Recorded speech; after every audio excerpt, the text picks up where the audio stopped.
Haleluya, puji Tuhan. Kita sudah tiba di penghujung bulan Januari dan kami doakan firman Tuhan yang kami kongsikan setiap hari telah memberkati dan membimbing kalian untuk berjalan dalam kehidupan yang penuh kemuliaan, kemenangan, kemakmuran, dan kejayaan selalu. Haleluya. Hari ini Pastor Chris ingin kita tahu bahawa kita mempunyai kekuasaan tanpa batasan. Puji Tuhan. Mari kita renungkan bersama. Ayat Injil pembukaan kami dipetik dari Efesus 2 ayat 6 yang berkata, "Dan di dalam Kristus Yesus, Dia telah membangkitkan kita bersama dan mendudukkan kita bersama dengan Dia di syurga." Haleluya. Banyak benda yang boleh kita lakukan dengan penerapan kebenaran mendalam yang didedahkan dalam ayat Injil di atas. Kekuasaan kita dalam Kristus meliputi segala-galanya dan tidak terhad. Amin. Kita didudukkan bersama dengan Kristus di tempat yang berkuasa, di kedudukan penguasaan dan kemuliaan yang besar. Haleluya. Kita boleh menghentikan penipuan, bahaya dan malapetaka yang diakibatkan oleh syaitan dan pengikut-pengikutnya di seluruh dunia. Amin. Kamu boleh berdiri teguh dan membicarakan firman Tuhan dalam doa dan menggunakan kuasa Kristus ke atas tubuhmu, keluargamu, dan orang yang kamu kasihi, kotamu, negerimu, dan negaramu. Kitalah yang sedang berkuasa. Haleluya. Katakan kepada dirimu sendiri, aku yang sedang berkuasa. Haleluya. Kita menggantikan tempat Yesus dalam kekuasaannya. Lihatlah apa yang Dia telah lakukan kepada roh-roh kegelapan di neraka. Kolose 2 ayat 15, terjemahan Connie Bears berkata, Dia telah melucuti pemerintah-pemerintah dan penguasa-penguasa yang melawan Dia. Haleluya. Bacakan terjemahan ayat Injil ini dalam Alkitab versi Perjanjian Baru Philip dan menarilah dengan penuh sukacita, di mana ia berkata, dan menjadikan segala kuasa yang melawan kita hilang sengatannya. Dia mendedahkan, menghancurkan, meniadakan dan mengalahkan mereka dalam perarakan kemenangannya yang penuh kemuliaan. Haleluya. Kamu tahu tak? Ketika Dia melakukan semua itu di neraka, kamu berada di dalamnya. Haleluya. Jadi, di dalam Dia, kamu telah menghancurkan, melucutkan senjata dan serta mengalahkan syaitan dan pengikut-pengikut kegelapannya. Amin. Kekalkan kekuasaan dan kemenanganmu ke atas mereka. Dalam kamu berdoa untuk semua orang, untuk kota, bangsa dan para pemimpin kamu, sahkanlah bahawa pengaruh syaitan telah diputuskan. Amin.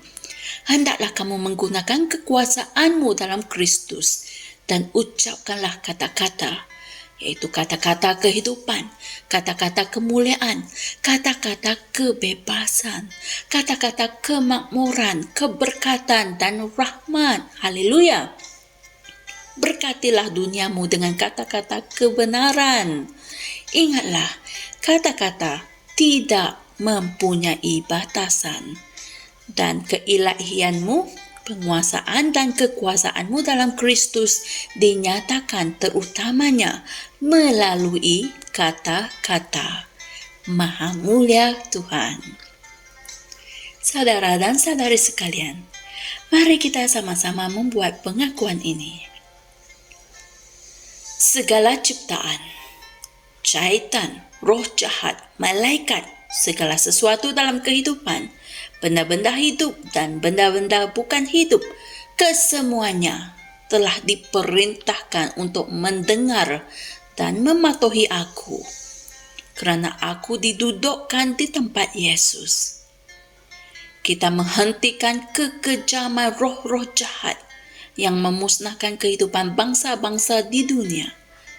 Kita mengisytiharkan bahawa pengaruh mereka diputuskan. Terdapat peningkatan kerja-kerja kebenaran. Dan kehendak Tuhan dibangunkan di dalam bangsa-bangsa dan di dalam hati manusia. Dalam nama Yesus. Amin.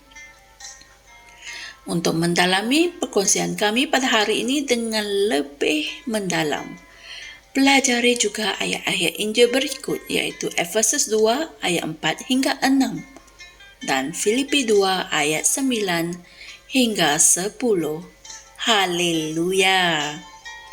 Sebagai umat Allah di dalam Tuhan Yesus Kristus, Alkitab mengatakan bahawa kita telah didudukkan bersama dengan Kristus, dan ini bermakna kita mempunyai kekuasaan yang tanpa batasan seperti Yesus. Puji Tuhan. Segala ciptaan termasuk syaitan, roh jahat, malaikat dan benda-benda hidup dan benda-benda bukan hidup, kesemuanya telah diperintahkan untuk mendengar dan mematuhi kita. Puji Tuhan. Jumpa lagi esok dan Tuhan berkati. Shalom. Kami percaya saudara-saudari semua telah diberkati dengan perkongsian firman dari Rhapsody Reality. Bagi sesiapa yang ingin menjadikan Yesus Kristus sebagai Tuhan dalam kehidupanmu, kamu boleh mengucapkan doa ini bersama dengan saya. Ya Tuhan Allah, aku mempercayai Yesus Kristus, Anak Allah yang hidup dengan sepenuh hatiku. Aku percaya Dia telah mati untukku, dan Allah telah membangkitkan Dia dari kematian. Aku percaya Dia hidup hari ini. Aku mengaku dengan mulutku bahawa Yesus Kristus adalah Tuhan dalam hidupku mulai dari hari ini. Melalui Dia dan di dalam nama-Nya, aku mempunyai kehidupan yang kekal. Aku telah dilahirkan semula. Terima kasih Allah kerana menyelamatkan jiwaku. Aku sekarang adalah anak Allah. Haleluya. Tahniah, sekarang kamu telah menjadi anak Allah. Untuk apa-apa sebarang pertanyaan atau untuk mendapatkan lebih banyak maklumat mengenai bagaimana untuk bertumbuh sebagai seorang Kristian, anda semua boleh hantar mesej di akaun Facebook kami atau email kami di tni.msia@gmail.com. Sekali lagi, tni.msia@gmail.com. Tuhan berkati anda semua.